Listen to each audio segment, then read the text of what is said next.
ಸ್ವಾಮಿ ಕೊರಗಜ್ಜ. ಓಂ ನಮ ಭಗವತೆ ವಾಸುದೇವಾಯ. ನಿಮ್ಮ ವ್ಯಕ್ತಿಯ ಮನಸ್ಸಿನಲ್ಲಿ ಏನುಂಟು, ಅವ್ರು ನಿಮಗೆ ಏನು ಹೇಳ್ತಾ ಇದ್ದಾರೆ ನೋಡುವ. ಪ್ರಾರ್ಥನೆ ಮಾಡಿ ಕರೆಂಟ್ ಸಿಚುವೇಶನಲ್ಲಿ ಅವರ ಮನಸ್ಸಿನಲ್ಲಿ ಏನುಂಟು ನಿಮ್ಮ ಬಗ್ಗೆ ಅಂತ. ಸೊ ಅವರ ಹೆಸರನ್ನು 5 ಸಲ ಹೇಳಿಬಿಟ್ಟು ಪ್ರಾರ್ಥನೆ ಮಾಡ್ಕೊಳ್ಳಿ. ಪರ್ಸ್ನಲ್ ಲೀಡಿಂಗ್ ಬೇಕು ಅಂದರೆ ಕಮೆಂಟಲ್ಲಿ ಹೇಳಿ. ಪರ್ಸ್ನಲ್ ಲೀಡಿಂಗಿಗೆ ನೀವು ಅಮೌಂಟ್ ಪೇ ಮಾಡಬೇಕಾಗುತ್ತೆ. ಇದು ಜನರಲ್ ಆಗಿರುತ್ತೆ. ಪರ್ಸ್ನಲ್ ಲೀಡಿಂಗ್ ನಿಮ್ಮದೇ ಆಗಿರುತ್ತೆ.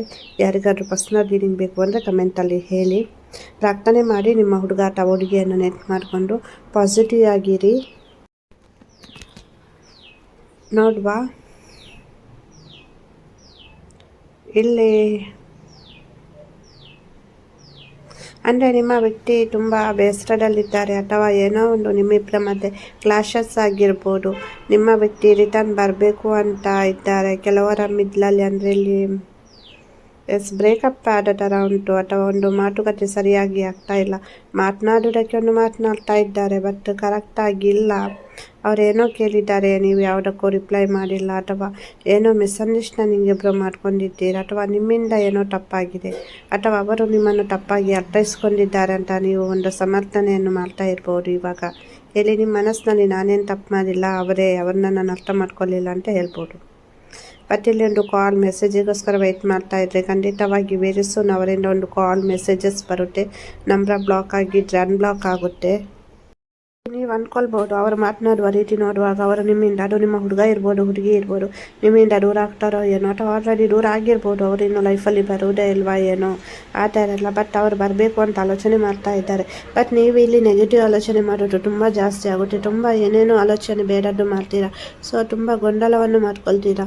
ಅವ್ರು ಏನೋ ಕೇಳಿದ್ದಾರೆ, ನೀವು ಯಾವುದಕ್ಕೂ ಕೂಡ ಕರೆಕ್ಟಾಗಿ ರೆಸ್ಪಾನ್ಸ್ ಮಾಡಲ್ಲ, ಅಥವಾ ಅವರು ಅವರ ಲೈಫ್ ಕಡೆ ಸ್ವಲ್ಪ ಫೋಕಸ್ ಮಾಡ್ತಾ ಇದ್ದಾರೆ. ಹಾಗಂತ ನಿಮ್ಮನ್ನು ಅವಾಯ್ಡ್ ಮಾಡ್ತಾ ಇದ್ದಾರೆ, ಕಂಪ್ಲೀಟಾಗಿ ನಿಮ್ಮಿಂದ ದೂರ ಆಗಿದ್ದಾರೆ ಅಂತ ಅಲ್ಲ. ಬಟ್ ಇಲ್ಲಿ ಸಿಚುವೇಶನ್ ಒಂದು ಇಂಪ್ರೂವ್ಮೆಂಟ್ ಆಗುತ್ತೆ. ಕೆಲವೊಂದು ಸಿಚುವೇಶನ್ಗಳು ತುಂಬ ನಿಮಗೆ ಕಣ್ಣೀರು ತರಿಸಿರ್ಬೋದು, ಅಥವಾ ಜೀವನ ಇಷ್ಟೇ, ನಾನು ಅಂದ್ಕೊಂಡಿದ್ದು ಇಷ್ಟೇ, ನನಗೆ ಯಾವುದೂ ಸಿಗಲ್ಲ, ನನ್ನ ಲೈಫು ಕಣ್ಣೀರಿಗೆ ಮಾತ್ರ ಸೀಮಿತ ಅಂತ ನೀವು ಅಂದ್ಕೊಳ್ತಾ ಇರ್ಬೋದು. ಹೌದಾ ಅಲ್ವಾ ಹೇಳಿ. ಸೊ ಇದು ಜನರಲ್ ರೀಡಿಂಗ್ ಆಗಿರುತ್ತೆ. ಪರ್ಸ್ನಲ್ ರೀಡಿಂಗ್ ಬೇಕು ಅಂದರೆ ಹೇಳಿ, ಅದಕ್ಕೆ ಅಮೌಂಟ್ ಪೇ ಮಾಡಬೇಕಾಗುತ್ತೆ. ಕಮೆಂಟಲ್ಲಿ ಹೇಳಿ ಬೇಕಿದ್ರೆ. ಸೊ ಅಂದರೆ ಕೆಲವರು ಅಂದ್ಕೊಳ್ತಾ ಇದ್ದೀರಾ, ಥರ್ಡ್ ಪಾರ್ಟಿಯಿಂದಾಗಲೇ ನಮ್ಮ ವ್ಯಕ್ತಿ ಹೀಗಾಗಿದ್ದು. ಥರ್ಡ್ ಪಾರ್ಟಿ ಅಂದರೆ ಯಾರು ಅಂದರೆ ಬೇರೆ ಹುಡುಗ ಅಥವಾ ಬೇರೆ ಹುಡುಗಿ, ಬೇರೆ ಗಂಡಸು ಅಥವಾ ಬೇರೆ ಹೆಂಗಸು, ಅಥವಾ ಅವರ ಜಾಬು, ಕೆರಿಯರ್, ಅವರ ಟೆನ್ಷನು, ಮದರ್ ಪ್ರಾಬ್ಲಮ್ಮು, ಅಥವಾ ಫಾದರ್ ರಿಲೇಟೆಡ್ ಇಶ್ಯೂ ಇರ್ಬೋದು. ಅಂದರೆ ಕೆಲವೊಂದು ಅಬ್ಸ್ಟೇಕಲ್, ಸ್ಟಕ್ ಎನರ್ಜೀಸ್ ಎಲ್ಲನೂ ಇರ್ಬೋದು. ಅವರ ಟೆನ್ಷನ್ ಇರ್ಬೋದು. ಲೈಫಲ್ಲಿ ಅವ್ರಿಗೆ ಇನ್ನೂ ಸಕ್ಸಸ್ ಸಿಕ್ಕಿಲ್ಲ, ಅಥವಾ ಸಕ್ಸಸ್ ಸಿಕ್ಕಿದ್ರೂ ಪದೇ ಪದೇ ಆಗ್ತಾ ಇರುವಂತಹ ಕೆಲವೊಂದು ಸಮಸ್ಯೆಗಳು ಅವರ ಲೈಫಲ್ಲಿ ಅವರಿಗೆ ಈ ಪ್ರೀತಿಯ ಮೇಲೆ ಅಥವಾ ಈ ರಿಲೇಷನ್ಶಿಪ್ ಮೇಲೆ ಒಂದು ಸ್ಟ್ರಾಂಗ್ ಆಗಿ ಡಿಸಿಷನ್ ತಗೊಳ್ಳಿಕ್ಕೆ ಆಗ್ತಾ ಇಲ್ಲ. ಸೊ ಅಂದರೆ ಅವರು ಒಂದು ಸರಿಯಾಗಿ ಇದ್ರೆ ಮಾತ್ರ ಅದು ಆಗುತ್ತೆ. ಅಂದರೆ ಫಿನಾನ್ಷಿಯಲ್ ಆಗಿ ಅವರು ಸ್ಟೇಬಲ್ ಆಗಿರಬೇಕು, ಅಥವಾ ಮೆಂಟಲಿ ಆಗಿ ಅವರು ಏನೂ ಸಮಸ್ಯೆ ಇಲ್ಲದೆ ಎಲ್ಲ ಖುಷಿಯಿಂದ ಇದ್ದಾಗ ಮಾತ್ರ ಈ ಒಂದು ಎಂಗೇಜ್ಮೆಂಟ್ ಇರ್ಬೋದು, ಮ್ಯಾರೇಜ್ ಇರ್ಬೋದು, ಅಥವಾ ಖುಷಿಯಾಗಿ ನಿಮ್ಮ ಜೊತೆ ಮಾತನಾಡಲಿಕ್ಕೆ ಸಾಧ್ಯ ಆಗುತ್ತೆ. ಬಟ್ ಅದು ಅವರ ಲೈಫಲ್ಲಿ ಎಲ್ಲನೂ ಸಮಸ್ಯೆ ಆಗ್ತಾ ಉಂಟು. ಒಂದು ಕ್ಲಿಯರ್ ಅನ್ನೋ ಅಷ್ಟರಲ್ಲಿ ನಿಮ್ಮ ಲೈಫಲ್ಲಿ ಹೆಂಗೆ ಸಮಸ್ಯೆಗಳು ಬರ್ತಾ ಉಂಟು ಅವರ ಲೈಫಲ್ಲಿ ಕೂಡ. ಬಟ್ ನೀವಿಲ್ಲಿ ಯಾವುದನ್ನು ಕೂಡ ಅರ್ಥ ಮಾಡ್ಕೊಳ್ತಾ ಇಲ್ಲ, ಅಥವಾ ಅರ್ಥ ಮಾಡ್ಕೊಳ್ಳುವಂಥ ಮನಸ್ಥಿತಿ ಇದ್ರೂ ನಿಮ್ಮ ಮನಸ್ಸು ಏನೇನೋ ಬೇಡದೇ ಆಲೋಚನೆ ಜಾಸ್ತಿ ಮಾಡ್ತಾ ಉಂಟು. ಹೌದಾ ಅಲ್ವಾ ಹೇಳಿ. ನಿಮ್ಮ ಲೈಫಲ್ಲಿ ಎಲ್ಲರೂ ಸರಿ ಹೋಗಬೇಕು ಅಂದ್ರೂ ನೀವಾಗೆ ನೆಗೆಟಿವ್ ಎನರ್ಜಿಯನ್ನು ಬೂಸ್ಟ್ ಮಾಡ್ಕೊಳ್ತೀರಾ ನಿಮಗೆ. ಸೊ ಇದರ ಬಗ್ಗೆ ಸ್ವಲ್ಪ ಕೇರ್ಫುಲ್ ಆಗಿರಿ. ಬೇರೆ ಆಲೋಚನೆಗಳನ್ನು ಮಾಡ್ತಾ ಇರಬೇಡಿ. ಆದಷ್ಟು ತಾಳ್ಮೆಯಿಂದ ಇರಿ. ಮನಸ್ಸಿಗೆ ನೆಮ್ಮದಿ ಸಿಗಬೇಕು ಅಂತ ನೀವು ನೆಮ್ಮದಿಯನ್ನೇ ಕಳ್ಕೊಳ್ತಾ ಇದ್ದೀರಾ. ಕೆಲವೊಂದು ಸಲ ಅತಿಯಾದ ಆಲೋಚನೆ, ಅಥವಾ ನಾನು ಎಲ್ಲಿ ಈ ಪ್ರೀತಿಯಲ್ಲಿ ಮೋಸ ಹೋಗ್ತೀನೋ, ಅಥವಾ ನನ್ನವರು ನನಗೆ ಎಲ್ಲಿ ಮೋಸ ಮಾಡ್ತಾರೋ, ಯಾರು ಹೇಳಿದ್ದು ಮಾತು ಕೇಳ್ತಾರಾ. ಸೊ ಅಂದರೆ ಮುಂಚೆ ಇದ್ದ ಥರ ನಿಮ್ಮ ವ್ಯಕ್ತಿ ಇಲ್ಲ, ಚೇಂಜ್ ಆಗಿದ್ದಾರೆ. ನಿಮ್ಮ ಹುಡುಗಿ ಅಥವಾ ನಿಮ್ಮ ಹುಡುಗ ನಿಮಗೆ ಮುಂಚಿನ ಥರ ಟೈಮ್ ಕೊಡ್ತಾ ಇಲ್ಲ, ಅಥವಾ ನಿಮ್ಮ ಮಾತನ್ನು ಕೇಳ್ತಾ ಇಲ್ಲ, ಅಥವಾ ಇಲ್ಲಿ ಒಂದು ಅಟ್ರಾಕ್ಷನ್ ಕಡಿಮೆ ಆಗ್ತಾ ಉಂಟು, ಮೀಟ್ ಆಗ್ತಾ ಇಲ್ಲ. ಸೊ ಅಂದರೆ ಸಿಟ್ಟು ಮಾಡ್ಕೊಳ್ತಾ ಇದ್ದಾರೆ. ಒಮ್ಮೆ ಸರಿ ಇರ್ತಾರೆ, ಇನ್ನೊಮ್ಮೆ ಸರಿ ಇರಲ್ಲ, ಅಥವಾ ನಂಬರ್ ಬ್ಲಾಕ್ ಮಾಡಿ ಚೆಂದಾಗಿ ಆರಾಮ್ಸೆ ಅವರು ಅವರಷ್ಟಕ್ಕೆ ಇದ್ದಾರೆ, ನನ್ನ ನೆನಪೇ ಇಲ್ಲ ಅಂತ ನೀವು ಅಂದ್ಕೊಳ್ತೀರಾ. ಬಟ್ ಆ ಥರ ಅಲ್ಲ. ಅವರ ಲೈಫಲ್ಲಿ ಕೂಡ ಕೆಲವೊಂದು ಸಮಸ್ಯೆಗಳಿರುತ್ತೆ ನಿಮ್ಮ ಲೈಫಲ್ಲಿ. ಬಟ್ ನೀವು ಅಂದ್ಕೊಂಡ ಥರ ಇಲ್ಲ. ಖಂಡಿತವಾಗಿ ಇಲ್ಲಿ ರಿಯೂನಿಯನ್ ಎನರ್ಜಿ ಉಂಟು. ಬಟ್ ನಿಮ್ಮಿಬ್ಬರ ಮಿಡ್ಲಲ್ಲಿ ಕೆಲವೊಂದು ಇಶ್ಯೂ ಆಗಿರ್ಬೋದು, ಅಥವಾ ಕೆಲವೊಂದು ಮನಸ್ತಾಪಗಳಾಗಿರ್ಬೋದು. ಇಲ್ಲಿ ನಿಮಗೆ ಒಂದು ಡಿವೈನ್ ಏಂಜಲ್ಸ್, ನೀವು ಯಾವ ಇಷ್ಟ ದೇವರನ್ನು ಪ್ರಾರ್ಥಿಸ್ತೀರ ಅವರ ಅನುಗ್ರಹ ಸಂಪೂರ್ಣವಾಗಿಂಟು. ಖಂಡಿತವಾಗಿಯೂ ನೀವು ಆದಷ್ಟು ತಾಳ್ಮೆಯಿಂದ ಇರಬೇಕಾಗುತ್ತೆ. ಏನೇನೋ ಆಲೋಚನೆ ಮಾಡ್ತೀರಲ್ಲ, ಏನೇನೋ ಡಿಸಿಷನ್ ತಗೊಳ್ತೀರ. ಸೊ ಅದರಿಂದ ಸ್ವಲ್ಪ ಬರಬೇಕಾಗುತ್ತೆ. ನೆಗೆಟಿವ್ ಆಗಿ ಆಲೋಚನೆ ಮಾಡಲಿಕ್ಕೆ ಹೋಗಬೇಡಿ. ಅಥವಾ ನಿಮ್ಮದು ತಪ್ಪ, ಅವರ ತಪ್ಪಲ್ಲ.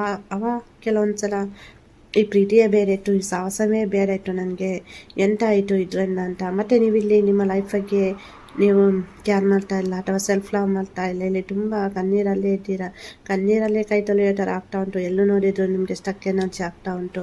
ನೀವು ತುಂಬ ಖುಷಿಯಾಗಿ ಸುಂದರವಾಗಿ ಅಥವಾ ಒಂದು ಬ್ಯೂಟಿಫುಲ್ ಲೈಫ್ ಲೀಡ್ ಮಾಡಿದವರು, ಮತ್ತು ಇತ್ತೀಚಿನ ದಿನಗಳಲ್ಲಿ ತುಂಬ ಟೆನ್ಷನ್ ಅಥವಾ ಏನಾಗುತ್ತೋ ಏನೋ ಭಯ ಆತಂಕ ಎಲ್ಲನೂ ಕಾಡ್ತಾ ಉಂಟು. ನಿಮ್ಮ ಹುಡುಗ ಅಥವಾ ನಿಮ್ಮ ಹುಡುಗಿ ಅಥವಾ ನಿಮ್ಮ ಮನೆಯವರಿಗೇ ನಿಮ್ಮದು ಸಿಚುವೇಶನ್ ಅರ್ಥ ಆಗ್ತಾ ಇಲ್ಲ, ಮನೆಯಲ್ಲಿ ಸಮಸ್ಯೆ ಆಗ್ತಾ ಉಂಟು, ಫ್ಯಾಮಿಲಿಯಲ್ಲಿ ಕೂಡ ಸಮಸ್ಯೆ ಆಗ್ತಾ ಉಂಟು, ಯಾರು ಕೂಡ ನಿಮಗೆ ಸಪೋರ್ಟ್ ಮಾಡುವರಿಲ್ಲ ಅಥವಾ ಯಾರ ಜೊತೆನೂ ನಿಮ್ಮ ನೋವು ಹಂಚ್ಕೊಳ್ಳಿಕ್ಕೆ ಆಗ್ತಾ ಇಲ್ಲ. ಸೊ ನನ್ನ ನಿಮ್ಮ ಸ್ವಂತ ಅಕ್ಕ ಅಂತ ತಿಳ್ಕೊಳ್ಳಿ. ಯಾವುದೇ ಒಂದು ಕ್ವಶನ್ ಇದ್ರೂ ಅಥವಾ ಏನೇ ಒಂದು ವಿಷಯ ಇದ್ರೂ ಹೆಸಿಟೇಟ್ ಮಾಡಬೇಡಿ. ಸೊ ಪರ್ಸ್ನಲ್ ರೀಡಿಂಗಲ್ಲಿ ಕೂಡ ಹಾಗೆಯೇ ನೀವು ನನ್ನ ಜೊತೆ ಏನು ಬೇಕಿದ್ರೂ ಶೇರ್ ಮಾಡ್ಬೋದು. ನನ್ನ ಸ್ವಂತ ಅಕ್ಕ ಅಂತ ತಿಳ್ಕೊಳ್ಳಿ. ಮತ್ತು ಪರ್ಸ್ನಲ್ ಪ್ರಾರ್ಥನೆ ಬೇಕು ಅಂದರೆ ಕಮೆಂಟಲ್ಲಿ ಹೇಳಿ, ಪರ್ಸ್ನಲ್ ರೀಡಿಂಗ್ ಬೇಕು ಅಂದ್ರೂ ಕಮೆಂಟಲ್ಲಿ ಹೇಳಿ. ಅದಕ್ಕೆ ಅಮೌಂಟ್ ಪೇ ಮಾಡಬೇಕು. ಪರ್ಸ್ನಲ್ ಪ್ರಾರ್ಥನೆ ಇದು ಫ್ರೀ ಆಗಿರುತ್ತೆ, ಅದಕ್ಕೆ ಅಮೌಂಟ್ ಪೇ ಮಾಡಲಿಕ್ಕಿಲ್ಲ. ಪರ್ಸ್ನಲ್ ರೀಡಿಂಗಿಗೆ ಮಾತ್ರ ಅಮೌಂಟ್ ಪೇ ಮಾಡಬೇಕಾಗುತ್ತೆ, ಅದು ನಿಮ್ಮದೇ ರೀಡಿಂಗ್ ಆಗಿರುತ್ತೆ. ಮತ್ತು ಅತಿಯಾಗಿ ಆಲೋಚನೆ ಮಾಡಲಿಕ್ಕೆ ಹೋಗಬೇಡಿ. ಯಾರೋ ನನ್ನ ಬಗ್ಗೆ ಏನು ತಿಳ್ಕೊಳ್ತಾರೆ ಏನೋ, ನಮ್ಮ ಹುಡುಗ ಏನಂತಾರೋ, ನನ್ನ ಹುಡುಗಿ ಏನಂತಾರೋ. ಸೊ ಆ ಥರ ಎಲ್ಲ ಅತಿಯಾಗಿ ಮನೆಯವರಿಗೂ ಗೊತ್ತುಂಟು ನೀವೇನಂತ, ನಿಮ್ಮ ಹುಡುಗ ಹುಡುಗಿಗೂ ಗೊತ್ತುಂಟು ನೀವೇನಂತ. ಸೊ ಹಾಗಾಗಿ ಯಾರೋ ಏನೋ ಅಂದ್ಕೊಳ್ತಾರೆ ಎಂಥದ್ದು ನನ್ನ ಲೈಫು, ನಾನು ಜೀವನವನ್ನೇ ಹಾಳು ಮಾಡ್ಕೊಂಡ ಅಥವಾ ನನಗೆ ಬೇಕು ಅಂತ ನೀವು ಅಂದ್ಕೊಂಡಿದ್ದು ಯಾವುದೂ ಸಿಕ್ಕಿಲ್ಲ ಅಂತ ಹತಾಶೆ ನಿರಾಶೆ ಆಗಬೇಡಿ. ಪಾಸಿಟಿವ್ ಆಗಿರಿ. ಆದಷ್ಟು ನಿಮ್ಮನ್ನು ನೀವು ಪ್ರೀತಿಸಿ, ನಿಮ್ಮನ್ನು ನೀವು ಹೀಲ್ ಮಾಡ್ಕೊಳ್ಳಿ, ನಿಮ್ಮ ವ್ಯಕ್ತಿಯನ್ನು ನೀವು ಪ್ರೀತಿಸಿ, ನಿಮ್ಮ ಮನೆಯವರನ್ನು ಪ್ರೀತಿಸಿ. ಸೊ ಅಂದರೆ ಪ್ರಕೃತಿಯ ಜೊತೆ ಆದಷ್ಟು ಟೈಮ್ ಸ್ಪೆಂಡ್ ಮಾಡಿ, ಪಾಸಿಟಿವ್ ಆಗಿರಿ. ನಿಮಗೆ ಕೆಲವೊಂದು ಡಿವೈನ್ ಏಂಜಲ್ಸ್ ಸೈನ್ ಕಾಣ್ತಾ ಇರ್ಬೋದು, ಏಂಜಲ್ಸ್ ನಂಬರ್ ಇರ್ಬೋದು 3344557866 ಅಥವಾ 99101011. ಮತ್ತು ಕೆಲವೊಂದು ಗರಿಗಳು ಕಾಣಿಸ್ತಾ ಇರ್ಬೋದು ಅಥವಾ ಬಟರ್ಫ್ಲೈ ಚಿಟ್ಟೆ ಕಾಣಿಸ್ತಾ ಇರ್ಬೋದು. ಇದೆಲ್ಲ ಡಿವೈನ್ ಸೈನ್. ನಿಮಗೆ ಅವರು ಸಪೋರ್ಟ್ ಮಾಡ್ತಾ ಇದ್ದಾರೆ, ನಿಮ್ಮನ್ನು ಹೀಲ್ ಮಾಡ್ತಾ ಇದ್ದಾರೆ. ಈ ರಿಲೇಷನ್ಶಿಪ್ಪಿಗೆ ನೀವು ನೋಡಿ ಇಷ್ಟ ದೇವರನ್ನು ಪ್ರಾರ್ಥಿಸ್ತೀರಲ್ಲ, ಅವರು ನಿಮಗೆ ಒಂದು ಡಿವೈನ್ ಏಂಜಲ್ಸ್ ಕಡೆಯಿಂದ ನಿಮಗೆ ಒಂದು ಗೈಡ್ ನೀಡ್ತಾ ಇದ್ದಾರೆ ಅಥವಾ ಬ್ಲೆಸ್ಸಿಂಗ್ಸ್ ನೀಡ್ತಾ ಇದ್ದಾರೆ. ಸೊ ಪಾಸಿಟಿವ್ ಆಗಿದೆ ಆದಷ್ಟು. ಹಾಗೆಯೇ ಪದೇ ಪದೇ ಈ ಒಂದು ದೈವಿಕ ಸಂಖ್ಯೆಯನ್ನೇ ಹೇಳ್ತಾ ಇರಿ.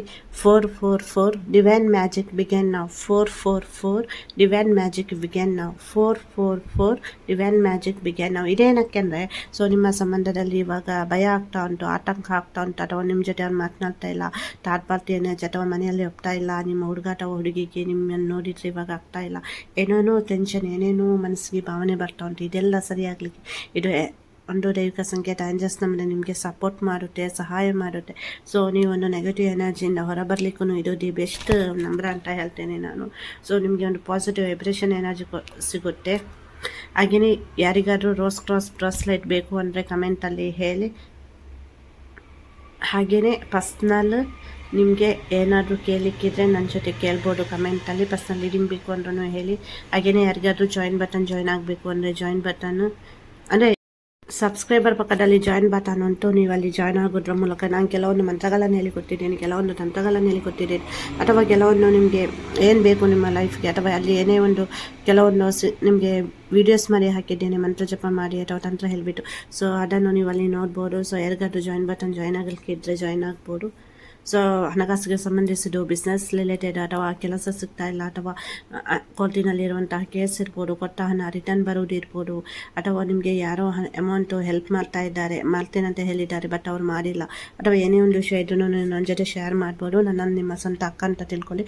ಸೊ ಯಾವುದೇ ಒಂದು ವಿಷಯವನ್ನು ಅಥವಾ ಪ್ರಶ್ನೆಯನ್ನು ಕೇಳಲಿಕ್ಕೆ ಹೆಸಿಟೇಟ್ ಮಾಡಬೇಡಿ. ಸೊ ಫ್ರೀಯಾಗಿ ನನ್ನ ಜೊತೆ ಮಾತನಾಡ್ಬೋದು ನೀವು. ಏನೇ ಒಂದು ವಿಷಯ ಇದ್ರೂ ಕಮೆಂಟಲ್ಲಿ ಹೇಳಿ. ಎಲ್ಲರಿಗೂ ಒಳ್ಳೆಯದಾಗಲಿ.